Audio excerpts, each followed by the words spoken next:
All right, let's get right into one of my favorite perplexing stories, Jack Finney's The Third Level. This is a tale that kind of blurs the line between what's real and what's not. But it's so much more than a mystery. It asks a question that I think a lot of us feel these days. When the world just gets to be too much, where do you go? Does your mind just create an escape? Or can you actually find one? Seriously, just think about it for a second. That feeling of complete disorientation where things just don't add up. You know, with all the pressure and anxiety we deal with today, that feeling is really the beating heart of this story. And it all starts with an impossible claim from a totally ordinary man.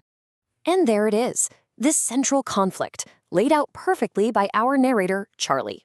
Every expert, every official document says there are only 2 levels at Grand Central Station, period. But Charley, he's saying, nope, you're all wrong, because he's actually been to the 3rd one. So who is this guy making such a wild claim? And what is it about Grand Central Station that could even make a mystery like this seem, well, almost possible? This is Charley. He's 31, wears a typical suit, and all he wants to do is get home to his wife, Louisa. He'd tell you he's not escaping from anything. He's just a regular guy. And honestly, that's what makes what happens next so strange. You know, the story is really clever here because it sets up the possibility right from the beginning.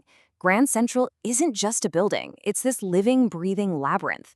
Charley himself says he's gotten lost there tons of times. He pictures it growing like a giant tree, sprouting new hallways like roots. In a place like that, is a hidden level really so hard to believe? Okay, but on the flip side, there is, of course, a much more logical, much more scientific explanation for what Charley saw. And this is where the real debate of the story kicks in.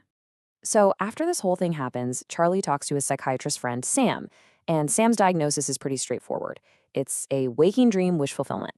Basically, Sam is saying Charley's unhappy with the state of the world, and his mind, desperate for an escape, literally built one for him. And this breaks it down perfectly. I mean, look at it.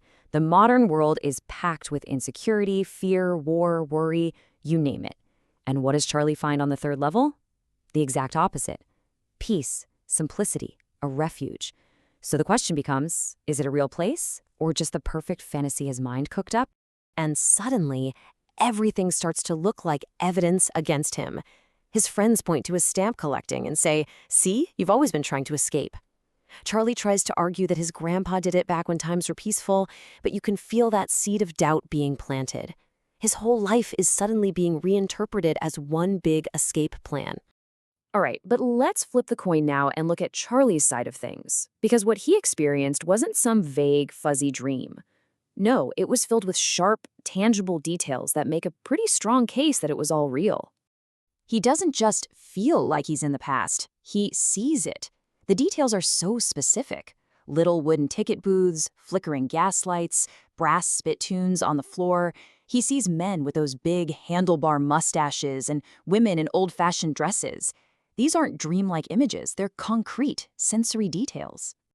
And then he finds it, the one thing that feels like solid proof. He sees a newsboy with a stack of papers, and the name on the masthead is The World, a newspaper that hadn't existed for years. This is the moment his hunch turns into something very, very real. He glances at the date on the front page, June 11th, 1894. So yeah, he hasn't just found some weird, old-fashioned part of the station. He has literally traveled back in time. So what do you do when you discover time travel? Well, Charley decides to make a run for it. He wants to buy 2 tickets to his idyllic hometown, Galesburg, Illinois, a place he remembers as this perfectly peaceful world, a world free from the 2 world wars he knows are just around the corner. But just as he's about to make his getaway, 1894 reality hits back. The clerk takes one look at his modern cash and thinks he's a con artist. Faced with the threat of getting thrown in jail, even in this perfect past, Charley has to bolt, leaving his dream behind him. You know, that could have been where the story ends. Just a strange, unprovable memory. Charley even gives up looking for that hallway again. But then, he finds something in his stamp collection that changes absolutely everything. So Charley's determined to go back. He gets his hands on some old-style currency, ready for the trip. But he can never find that corridor again. It's gone. His wife gets worried, so he stops looking. But then, another weird thing happens.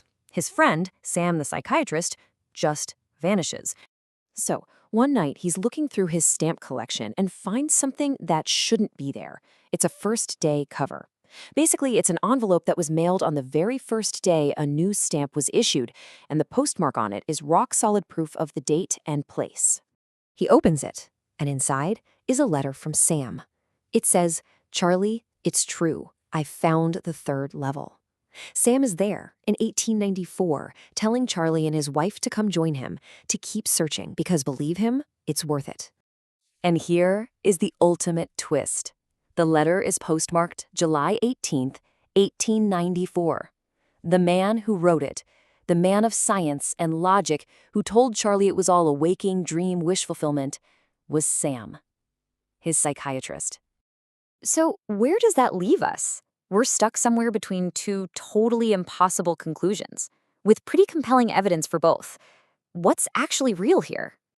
I mean, on one hand, you've got the rational stuff, the psychiatrist's diagnosis, the obvious motive to escape a stressful world, the sheer impossibility of it all.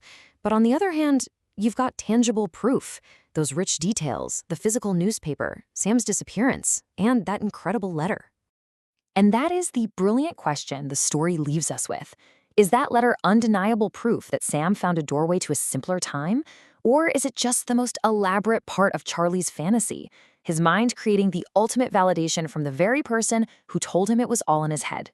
The story never gives an answer. And maybe, just maybe, the answer we choose says more about our own need for a third level than it does about Charlie's.